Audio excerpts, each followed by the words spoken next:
ఓం శ్రీ మాత్రే నమః. శ్రీ గురుభ్యో నమః.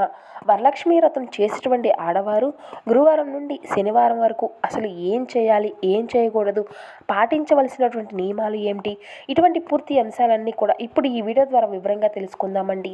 ఇక వీడియో స్టార్ట్ చేసే ముందుగా అందరికీ ఒక చిన్న రిక్వెస్ట్ ఫ్రెండ్స్, మా వీడియో మీకు నచ్చినట్టు ఒక చిన్న లైక్ చేసి ఓం శ్రీ మాత్రే నమః అని ఒక చిన్న కామెంట్ చేయడం మాత్రం అసలు మర్చిపోకండి. ఇక వీడియోకి వస్తే కనుక వరలక్ష్మీ వ్రతం రోజు చేసేటువంటి ఆడవారు గురువారం నుండి శనివారం కూడా అసలు ఏం చేయాలి అంటే, వరలక్ష్మి వ్రతం ముందు రోజునే ఏం చేయాలి, శుక్రవారం రోజున చేయవలసినటువంటి వ్రతం వాయిదాల గురించి, శుక్రవారం సాయంత్రం ఎటువంటి పనులు అనేవి చేయాలి, అలాగే ఉదయం పూజ అనేది ఏ విధంగా చేయాలి, కలశాన్ని ఎలా కదపాలి, కదపవలసినటువంటి కలశాన్ని ఏం చేయాలి, ఇక అదేవిధంగా వ్రతము అంతా కూడా అయిపోయాక తోరణము అనేది ఎప్పటి వరకు ఉంచుకోవాలి, ఎప్పుడు, ఇటువంటి విషయాలు అన్నిటినీ కూడా ఇప్పుడు ఈ వీడియో ద్వారా వివరంగా తెలుసుకుందామండి. కాబట్టి మా వీడియోని ఎక్కడ కూడా స్కిప్ చేయకుండా చివరి వరకు చూడండి. అప్పుడే మేమేం చెబుతున్నామన్నది మీకు పూర్తిగా అర్థమవుతుంది. వరలక్ష్మి వ్రతం ముందు రోజున అనగా గురువారం రోజున మీరు అంతా కూడా తలస్నానము అనేది చేసుకోండి. అంటే షాంపూ పెట్టి తలస్నానము అనేది చేయాలి అనుకుంటే గురువారం రోజునే చేయాలి అండి. శ్రావణ శుక్రవారం రోజున తలస్నానం అనేది చేయకూడదు. అలాగే వాయనం కోసము పసుపు కుంకుమలను పక్కన పెట్టుకొని ఏర్పాటు చేసి పక్కన అనేది పెట్టుకోవాల్సి ఉంటుంది. గురువారమే ఇలా చేస్తే శుక్రవారానికి అంతా కూడా పని అనేది సులభం అవుతుంది. ఇక అదేవిధంగా జాకెట్ ముక్కలు కూడా ఈరోజే పక్కకు తీసి పెట్టుకోండి. ఇక ఈరోజు గుమ్మానికి కూడా తోరణాలు అనేవి కట్టేసుకోవచ్చండి. పూజ సామాన్లు ఒకే అంతా కూడా సెట్ ఉంటే ఈరోజు అంతా కూడా క్లీన్ చేసుకొని పెట్టుకోండి. అలాగే లక్ష్మీదేవి ఫోటోను, పీటను బుధవారమే శుభ్రము అనేది చేసుకోండి. శుక్రవారము వాటిని మామూలుగా నీటితో కడిగి బొట్లు అనేది పెట్టుకోవాల్సి ఉంటుంది. ఇక అక్షింతలను కూడా గురువారం రోజున కలిపి పెట్టుకోవచ్చు. అలాగే వెండి పువ్వులను, కాయిన్స్ ఇలా పాలతో అన్నిటినీ కూడా శుభ్రము అనేది చేసుకోవాల్సి ఉంటుంది. ఇక ముఖ్యమైనటువంటి వాటి అన్నిటినీ కూడా ఇటువంటి పదార్థాలను అన్నిటినీ కూడా గురువారం రోజునే తెచ్చుకొని ఉంచుకోవాలి. అవే ఆవు నెయ్యి, పాలు అమ్మవారికి శ్రావణ శుక్రవారం రోజున ఆవు పాల పరమాన్నం సమర్పించి ఆవు నెయ్యితో దీపారాధన చేసి ఒక బిలవ దళాన్ని సమర్పించినా కూడా సరిపోతుందండి. అమ్మవారి యొక్క అనుగ్రహము అనేది కలుగుతుంది. ఈ యొక్క వరలక్ష్మి వ్రతానికి ముందు రోజే ఆవు పంచకాన్ని ఇల్లంతా కూడా చల్లితే చాలా మంచిది. లేదా గంగా జలాన్ని అయితే చల్లుకోవాల్సి ఉంటుంది. కొంతమంది కలశం ముందు రోజే చేస్తూ ఉంటారు కదండి, కానీ అలా చేయకూడదు.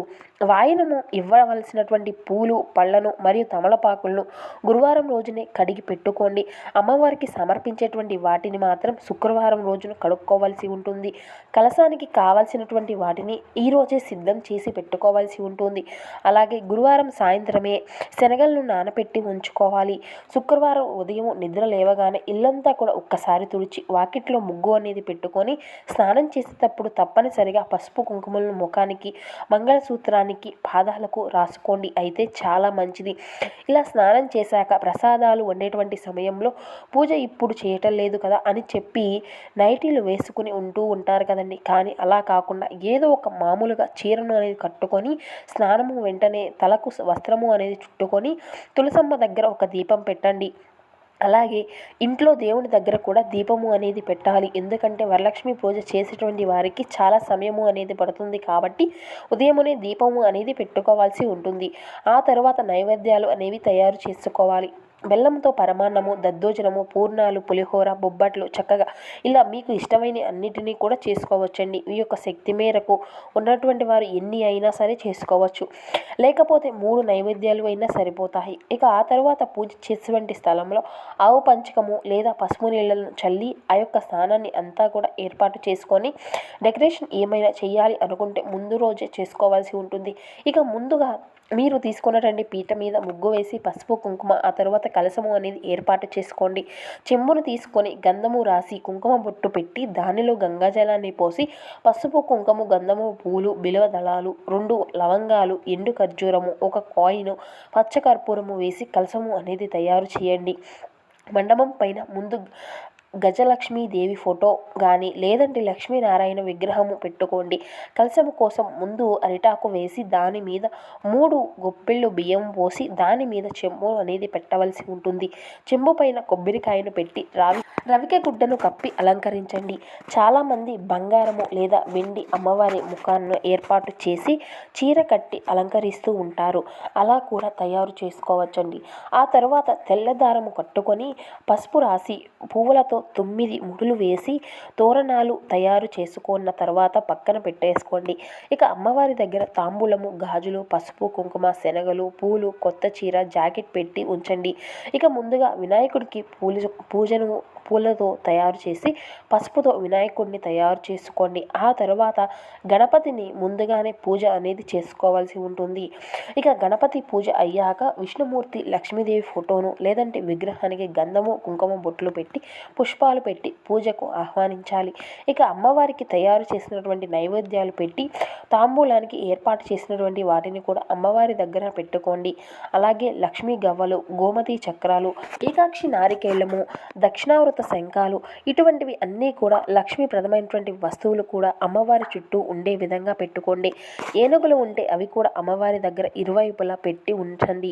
తామర గింజలు మాల అనేది అమ్మవారికి వేయండి. తామర పూలతో పూజించండి. ఇక ఆ యొక్క కలశం ముందు ఒక చిన్న ప్లేట్లో అమ్మవారి యొక్క కాయిన్ పెట్టి కుంకుమ పూజ అనేది చేయండి. ఇక 3 తోరణాలు తయారు చేసుకోండి. మీ దగ్గరలో అంటే గంట అనేది, అగరబత్తి ఇవన్నిటిని కూడా అందుబాటులో ఉండే విధంగా ఏర్పాటు చేసుకోవాలి. చేసినటువంటి ప్రసాదాలు అన్నిటినీ కూడా పక్కన పెట్టండి. ఇప్పుడు చక్కగా మంచి పట్టు చీర కట్టుకొని అమ్మవారిని స్వరూపంగా అలంకరించుకొని వచ్చి పూజలో కూర్చోండి.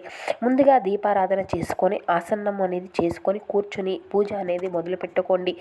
వరలక్ష్మీదేవి యొక్క పుస్తకంలో ఉన్నటువంటి విధంగా వ్రతము అనేది చేసుకోండి. పూజ చేసినటువంటి తర్వాత ఖచ్చితంగా ఎవరో ఒకరికి మీరు అయితే ఏమీ కూడా తినకుండానే ఆ యొక్క వాయనము అనేది ఇవ్వవలసి ఉంటుంది.